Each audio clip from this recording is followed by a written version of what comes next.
కొబ్బరికాయ మనం ప్రసాదంగా కొడతాం. గుళ్ళోనో లేకపోతే ఇంట్లోనో కొడతాం. లేదా ఇంట్లో ఏదో పూజలు ఏవో చేసుకుంటూ వ్రతాలు చేసుకుంటాం.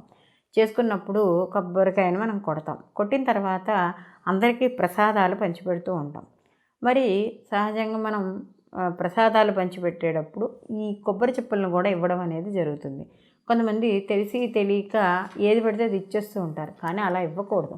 కొబ్బరి చిప్ప ప్రసాదంగా కానీ ఇతరులకు ఇవ్వాలి అనుకుంటే మాత్రం ఈ 3 కన్నులు ఉన్న వైపు కొబ్బరి చిప్ప ఏదైతే ఆ వైపు ఉందో అది మన దగ్గర ఉంచుకొని దాని పై భాగం అంటే కింద పీచు ఉన్న భాగం దగ్గర ఉన్నది మనకి, పైన బొడిపులా ఉండే భాగాన్ని ఇతరులకి ఇవ్వాలే తప్ప ఈ 3 కన్నులు ఉన్న వైపు ఉన్నది మాత్రం ఇతరులకి ఇవ్వకూడదు. పూజ ఎవరైతే చేసుకున్నారో వాళ్ళు. అంతేగాని చేసుకోలేని వాళ్ళు పై భాగాన్ని తీసుకోవాలి. కాబట్టి ఈ కొబ్బరికాయల విషయంలో ప్రసాదం ఇచ్చే విషయంలో ఈ నియమం పాటించండి.